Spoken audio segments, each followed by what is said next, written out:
ahora nos enfocamos en la guerra contra el narcoterrorismo en el hemisferio occidental. Cuando el presidente Trump dice que está tomando acción contra los cárteles de la droga en América Latina, lo dice en serio. La lucha de Trump comenzó en septiembre pasado con la operación Lanza del Sur, Southern Spear. Estados Unidos inició ataques aéreos contra supuestas lanchas que transportaban droga en el Caribe. Ahora, en Ecuador, se lleva a cabo un operativo terrestre conocido como la Operación Exterminio Total. Se trata de una campaña conjunta entre Estados Unidos y Ecuador dirigida contra los cárteles de la droga a lo largo de la frontera entre Ecuador y Colombia. El mes pasado destruyeron los escondites de droga del cártel Comandos de la Frontera que opera en esa zona.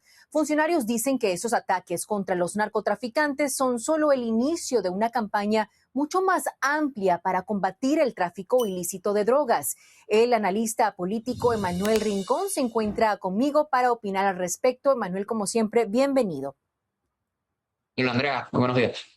Emanuel, el operativo conjunto llegó a impactar granjas y viviendas en una aldea, esto según está reportando USA Today. ¿Cuán riesgoso o cuán probable es que estos operativos terminen creando implicaciones geopolíticas y amplificando el conflicto? Mira, hace aproximadamente un mes y medio se hizo en Trump Doral la convocatoria del Escudo de las Américas, en las cuales participaron creo que aproximadamente 12 mandatarios de la región. Y la intención fue precisamente empezar a desmantelar los objetivos del narcotráfico en todo el continente. Evidentemente, siempre en todo tipo de operación militar lleva algún riesgo implícito de que puedan ocurrir este tipo de altercados, pero básicamente la intención es desmontar el aparato del narcotráfico en la región. Los ataques contra los cárteles de la droga latinoamericanos son solo el comienzo. Esas fueron las palabras del subsecretario interino de Guerra para la Defensa Nacional. ¿Cómo interpretas estas palabras y crees que es muy posible que se vean estas acciones, estos operativos en otros países? Como bien mencionas, varios países estuvieron presentes en esa alianza conocida como Escudo de las Américas recientemente. Y el subsecretario de Guerra, Joseph Mayer, dijo muy claramente que básicamente para los Estados Unidos es una prioridad redefinir lo que es la doctrina Monroe. La doctrina Monroe se había establecido como tratar de establecer los intereses geopolíticos de Estados Unidos en diferentes latitudes y hoy se ha concentrado en lo que abarca el continente americano, iniciando desde el norte de los Estados Unidos y avanzando hasta el sur, hasta la Patagonia Argentina. Entonces, todo esto básicamente nos da a entender de que hay un reordenamiento. De hecho, el senador Lee dijo hace un par de días también de que toda la doctrina o que Europa iba a pasar a un segundo plano para los intereses geopolíticos de los Estados Unidos y que ahora se pasaría a cuidar el continente americano. ¿Qué le respondes a aquellas voces que se preguntan el por qué los Estados Unidos está fuertemente involucrado en los asuntos de países latinoamericanos, en este caso con respecto al tema de las drogas? También se preguntan qué pasa con la soberanía de esos países.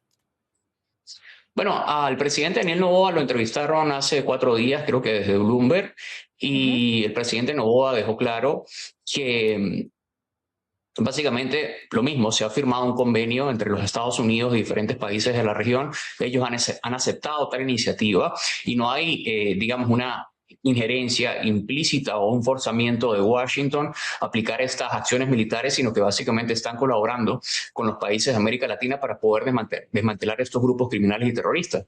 No olvidemos, por ejemplo, que en el caso de Ecuador, Ecuador a principios del siglo era un país latinoamericano promedio en cuanto a seguridad.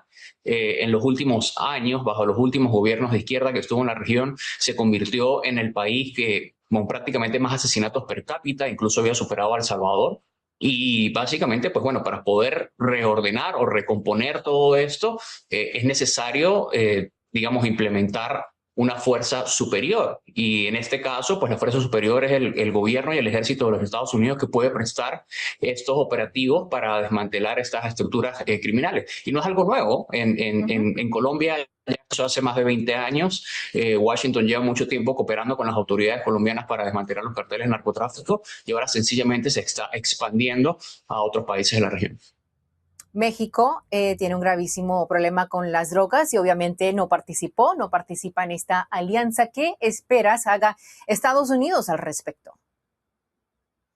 Bueno, con México es un tanto diferente, hay otro tipo de acuerdos Ujú. preestablecidos, hay también otros mecanismos para forzar la voluntad del gobierno de México, como es el Tratado de Libre Comercio. México depende en muy gran medida de la compra que hagan los estadounidenses de su manufactura. Y con México hay, evidentemente, empezando, pues sabemos que su presidenta